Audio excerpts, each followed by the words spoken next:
Buenos Aires is another city that never sleeps. January 1st, 2025, 6:30 a.m., people, Argentines, await the bus after the New Year celebration. Buenos Aires, the capital of Argentina, is a city by the port, my hometown, by the widest river in the world. It is a tall city, yet also short. Many consider it the Paris of South America, very European. But Buenos Aires is also a humble city of poor and unpaved roads. In Buenos Aires, the coffee shops are an extension of paved roads. Also, we have Saturday 8 a.m. traffic going to an after party, all day long traffic. In Buenos Aires, people try to get to the tallest places they can just to celebrate, even if that's not legal. You have McDonald's full at 3 in the morning too. Buenos Aires is also a city of pollution, with short alleys and wide avenues with pretty parks. Buenos Aires is a cosmopolitan city where many cultures merge. Buenos Aires is a city where, looking from the top, the horizon converges into a multitude of buildings. Argentina has the highest concentration of psychologists per capita, with Buenos Aires accounting for 50% of that. We have 222 psychologists per 100,000 people. You can see the numbers. Between the first and the second, there's a big difference. Hi everyone. Today I am arguing that modern therapy practices in Argentina mirror national identity. I'm going to explain a little bit first about the historical reasons behind this, what are the factors contributing to so many psychologists. Then we're going to talk a bit about the current role of therapy in Argentina, what are the dominant approaches, and then I'm going to give you why this all matters and why you should care about all of this. So let's jump right ahead. So by the 80s, Argentina was already a consolidated state, and you have a big country that need a lot of migrants to come, looking for opportunities after the European hardships. Argentina by the 80s had an open immigration policy, even subsidizing the boats from Europe to Argentina.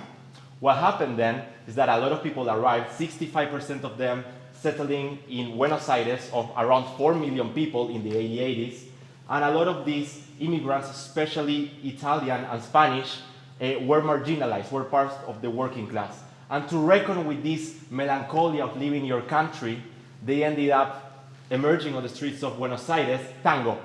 You might have heard of tango before. Tango comes from the working class, from the marginalized people, and it's a very emotive sort of dance and composition. Tango became the first reflective language for people in Buenos Aires. At the same time, you have the government controlled by the elites. You have these ruling elites. There was no place for the popular to be there. You have these high-end people talking, saying like, yeah, we're super European and everything, not acknowledging what was going on. But by the 1918, the government changed after settling universal secret suffrage, and that all went away. You had the adoption of democracy. All of these people started to come, and the ideas from Europe started to arrive to the masses that were very interesting.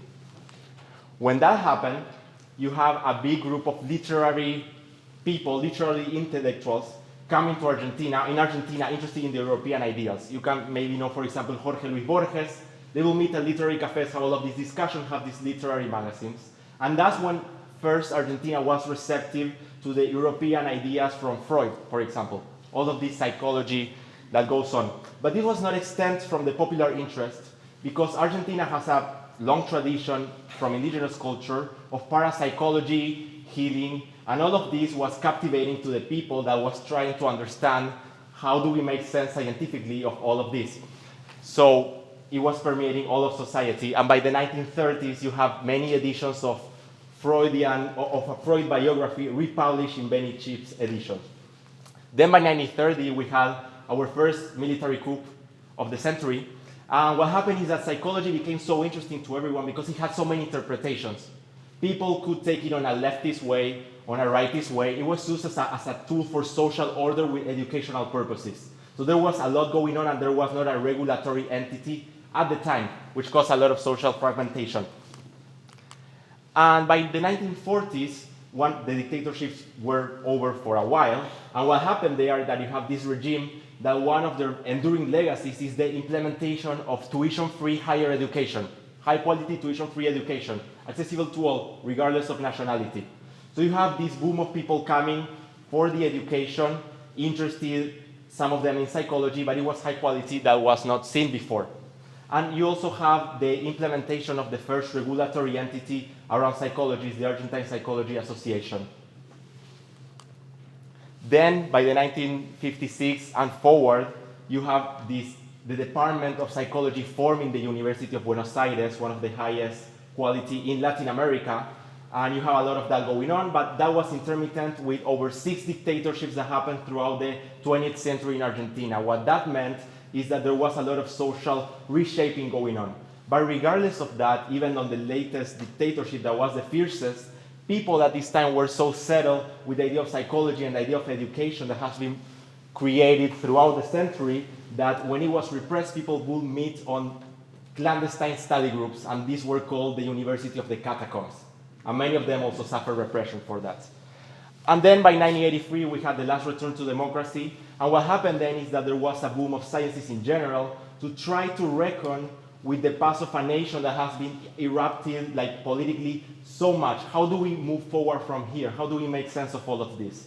So this is a little overview of the historical context that led to the installment of psychology as part of the social fabric of Argentina.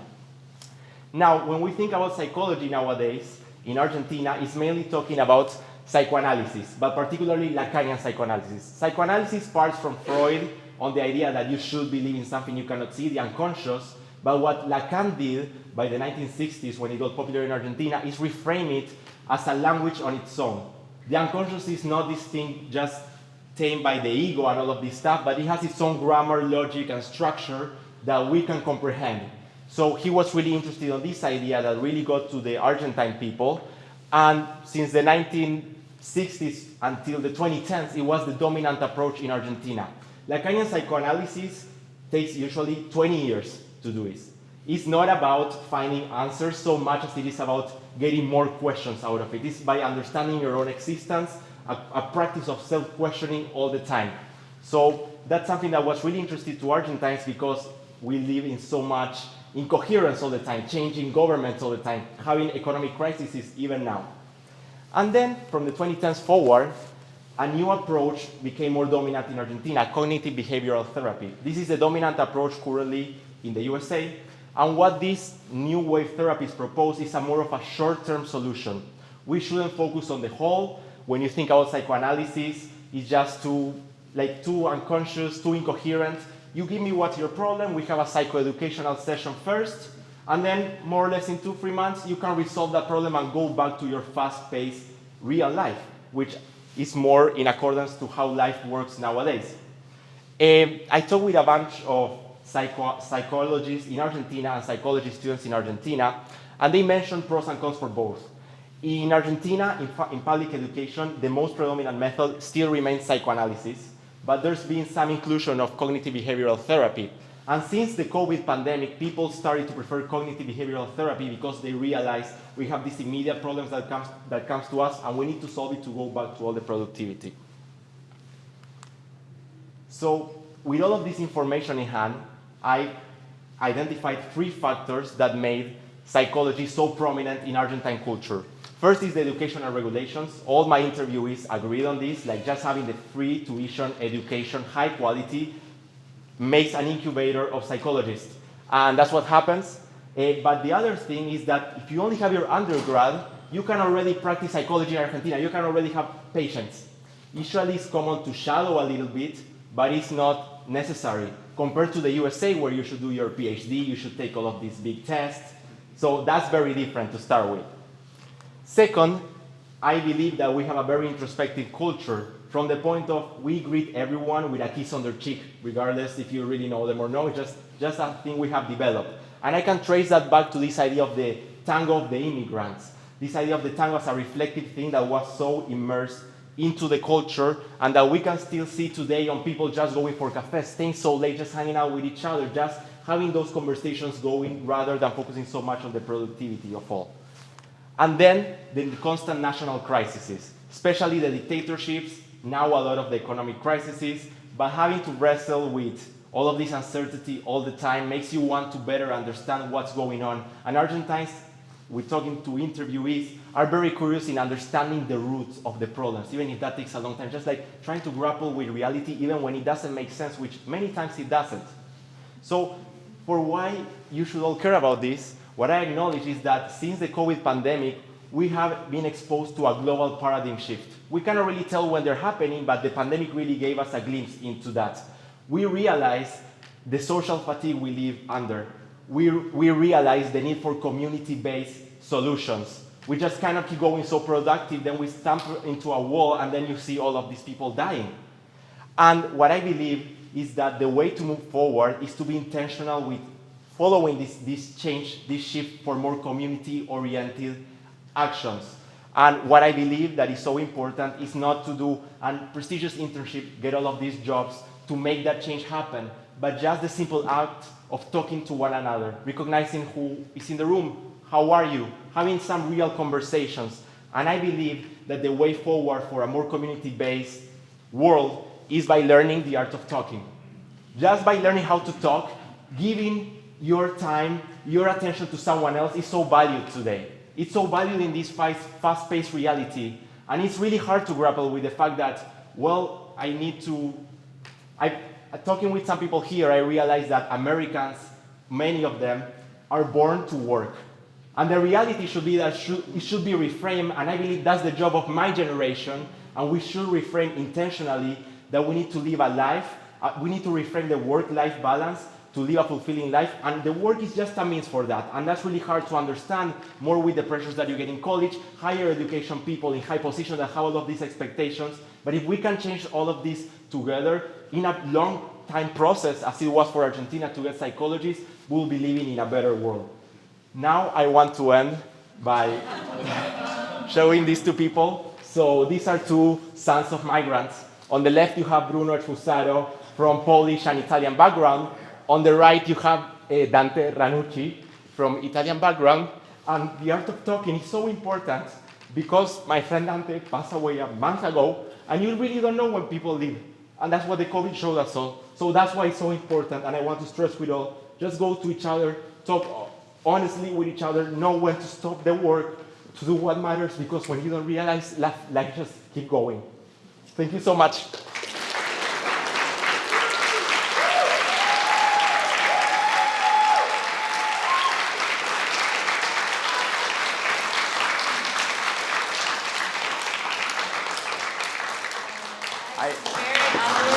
Bruno knows how to tell a story and captivate an audience. I will join his cult at any point that you would like to have one. I think probably all of us will. And I'd like to open it up for questions or comments from the audience. I want to know about machismo and how does this development kind of push back against that? I think in our country, we don't talk about machismo very much, but I think it is a thing here. Men don't like to talk very much. Yeah. And when you think of the dictatorship and whatnot, there machismo was so kind of in charge of everything, and this feels to me like a real pushback against that. So. Yeah, I think the machismo culture is very prevalent here. You can see it in other places of Latin America, but from the experience of Argentina, it has not been a great thing after the dictatorships. Rather than having a gender over the other, you had a group of people, men in power, enforcing power to, regardless of gender. I have stories of my grandpa who was like tortured just because he was just working on his taxi. So it's not a matter of gender. And I believe that in this case, Argentina has been very progressive when it comes to gender issues. We were really spearheading all of these ideas about abortion in Argentina, for example. So it has been a culture always of like more gender equality in a way. So that's not an issue that affects us, but I do recognize that that's a problem over here, other places like, for example, Mexico and more, that people should care about so much. Mm-hmm. I'm curious about the economics of it a little bit. I'm thinking about supply and demand rather. Do we have a lot of psychotherapists because a lot of people want it, or do we have a lot of people who use it because there's a lot of psychotherapists, that kind of stuff? But more basic, how lucrative is it to be a psychotherapist when there are so many? Like, can you actually make a good living? Are you fighting for clients?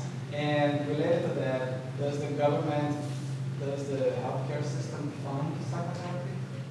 Okay, so when I was doing this research, I first thought maybe it's because it's so cheap in Argentina that there's so many psychologists.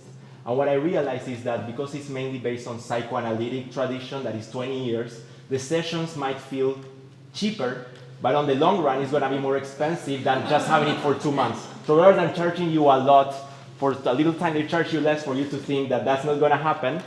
And from my experience, talking with psychologists, it is a lucrative business, but I would say that I talk with all psychologists that are well settled right now. I talk with one that just graduated, that is just starting, and I believe there's some challenges at first when you have to be like your clientele, right? But there's a point where you're just known and you just like word of mouth get to other people. And as far as I'm aware, there's no expenditure given to the government to psychologists. There is on the public education side, but I'm not aware of that happening. And even more, I will tell you this, they don't really care so much about mental health in Argentina currently. There's a law in Argentina of mental health that hasn't been updated in the last 25 years. And there's a lot of things they want to change on that, but the government is not interested in looking over that to bring it to a topic that not enough people are talking about. I wanted to understand more your methodology and your research. How would you talk to the psychologists about what they say? Yes, of course. So this project has been on the making for a long time. The first point was figuring out my topic, what do I want to do about. My second point, having a basic understanding of the situation, having lived in Argentina for 18 years, was making all of those interviews with psychologists and psychology students, both from public institutions and private institutions. Once I had their transcripts, I had a better understanding where my arguments were going to go. And that's when I went to the historical, fact-based, scholarly sources. I would say there's not many sources about psychology history in Argentina. There's one that is like the most prominent figure, but he hasn't published anything in the last like 10, 15 years. So there's been a big gap in there too. I was just wondering what the impact was on mental health, since there's so many more therapists there. Do they have better mental health stats than we have here in the United States? I don't think so. I don't think so, to be honest. I think that the cultural difference is that, from what I gather, here a lot of people see I go to a psychologist as like, what's wrong with you? What's going on? In Argentina, you're talking with a friend, you say, hey, you're not going to a psychologist? Why not? Like, it's just a place that you can talk with someone objectively, seen as something that makes you more mature and self-questioning. But the mental health issues are still there, and there's a big gap compared to the USA with like medicine that you can take. I talked to a few psychologists, and there's a little bit more prejudice than in the USA towards medication. The difference is that now there's been some medication that only takes 6 months to action. People have prejudice toward medication that takes a lifespan, that takes more than a decade to take. So if you can get on a medicine that is just 6 months and go away from that, that's well looked. Yeah. I was interested in your slide that showed different countries, and Argentina, and then Costa Rica. Yes. And then everybody else down there. And I was thinking when you were giving your arguments about why Argentina, there were many of those qualities that a lot of Latin America, many countries have, like a dictatorship or kiss hello or something. But I was interested because I believe Costa Rica also has free education. And I wondered, do you know of any other similarities between those two? You may not have looked, but I was just wondering, like, why those two? To be honest, I don't know about the case of Costa Rica, but I could really say that it's a way smaller country that could contribute to that first. Then the free public education really matters, and then it's just a beautiful place. Who wouldn't want to live in Costa Rica? So that's. If you were to do future studies, I would be really curious, if you were to pursue this, I'd be really curious Buenos Aires specifically and New York. I come from two therapists, one therapist, one psychologist in New York, my parents, and so it'd just be really interesting to me to compare those two cities. So a lot of what you said resonated, you know. Like, I don't know if there's better mental health, but there's sure a lot of therapists there. This is just a comment. I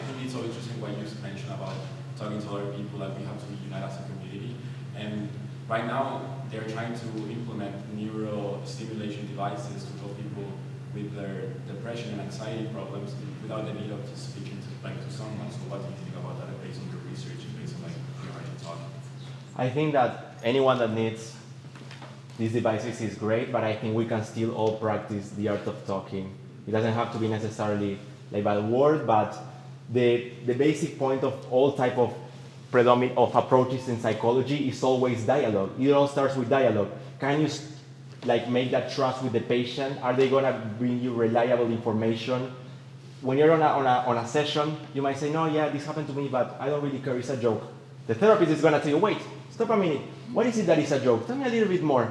Wait, what do you mean this doesn't matter so much? And just by talking, you just take that thing out. And I think that as humans, that will never change.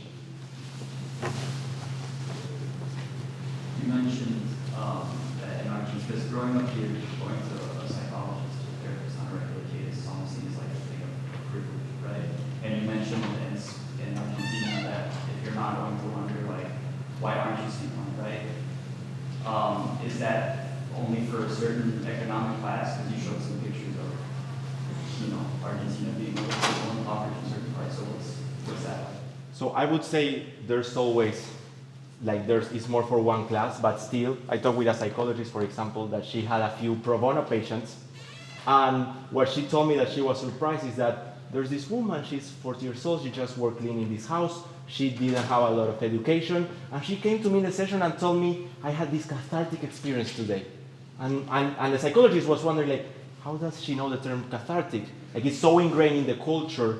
And of course, talking with a friend is not the same as going to therapy, even if you talk very openly, because you don't have that objectivity. And I would say that it is probably a little bit more exclusive for some sectors of society, but still, many people prefer to spend their money going to a psychologist on other stuff compared to here. Time for one more comment or question? Have you noticed or have you read anything about how online culture is changing that culture of psychology and talking and being willing to share in Argentina?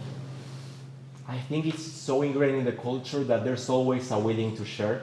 I think the question is, what do we prefer? We prefer a content package short-term solution or 20 years uncertainty to figure that out. And although I mentioned before that there's a school that is predominant on higher education, psychologists nowadays don't see that they have to follow a manual's structure.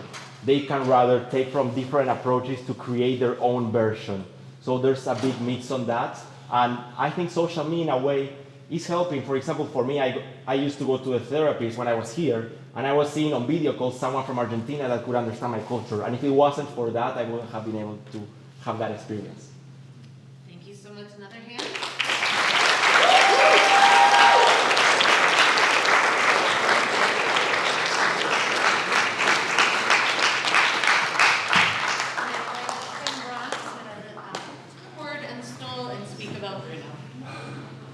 The past 4 years, Bruno has been showing up at my office at 7 a.m.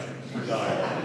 That's not a joke. He really does show up to talk. He wants to talk about the novels of Haruki Murakami, Gabriel Garcia Marquez. He wants to talk about the music of Rocky Erickson. He wants to talk about the cinema of Wong Kar-wai. And 2 years ago, he was waiting for me at 7 a.m. at the door, right there. And he said, I have just seen the greatest movie of all time. And I said, all right, have you seen Citizen Kane, Bicycle Thief? No! Cocaine Bear. And I said, Cocaine Bear. And yes, the B-level satirical horror movie in where a bear gets into some cocaine and goes out and murders a whole bunch of people. I was not prepared for that. And in the past 2 years, as he's been researching all of this, we will sometimes make a track about bad movies. Not just good movies, also just a dialogue about movies and spending time together. And it made me think for a moment, as writers, well, we not only communicate, we think about things like rules, like things we shouldn't talk about. And as your friendly neighborhood screenwriting professors, there's 2 things I've learned from cinema. We are not supposed to talk about Fight Club, and we are not supposed to talk about Bruno. So, for today, I have decided that we are definitely going to be talking about one thing. Fight Club. Fight Club is a book that mostly it's 18 to 22-year-olds just don't understand. So we're going to talk about Bruno instead. Bruno has had multiple classes with me. The art of failure, the paradox of time, the ideas of Austin and storytelling. He is curious between all the clubs on campus, the clubs that he has founded, hosting streamings, creating immersive soundscapes. He delivers the newspaper as part of, well, just fun. In fact, in a very heartbreaking, ironic moment, we were at the Kaminsky Center yesterday, and he delivered the newspaper to me for one last time. And he said absolutely nothing. He just opened up to page 8, where there is an article about Bruno and his research and me. So I'm giving this back to you. When I think of Bruno, I think of a man devoted to community, which is what this thesis is all about. His thesis hums. His project dives into how people try to make sense of themselves in a city that's both chaotic and tender, loud and searching like an elevator headed to a 13th floor, whether it be in Austin or Buenos Aires. Working with Bruno is like listening to a good rock band.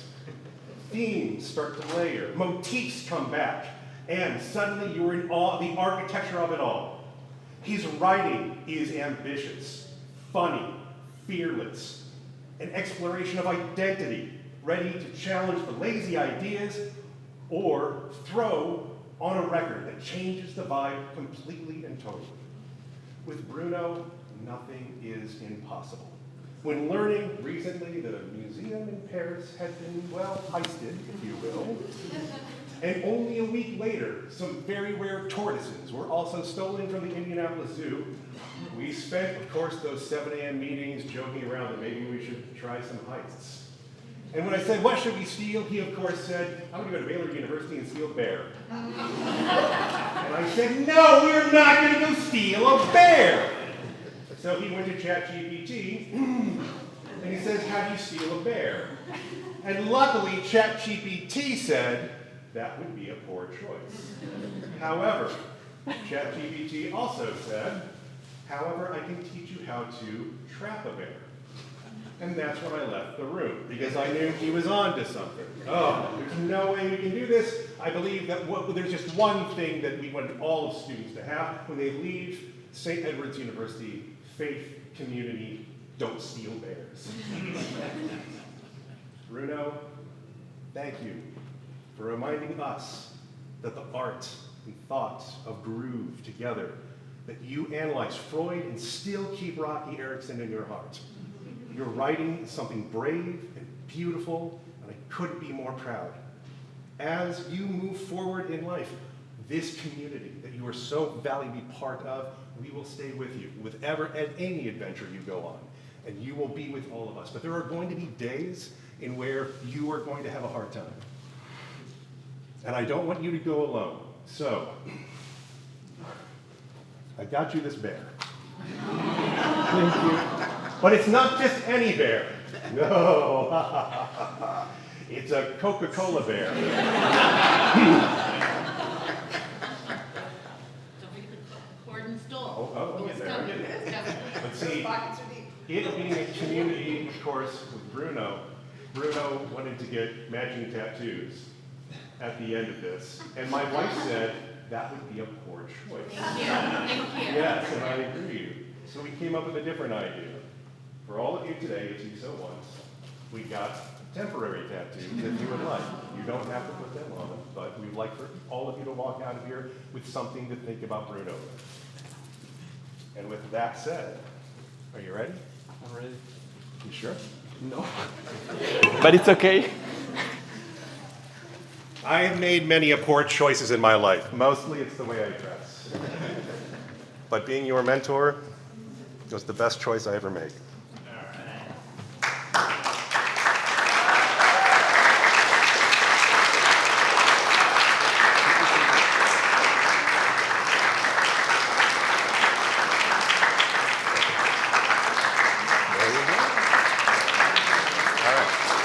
We're done? Yeah, we're done.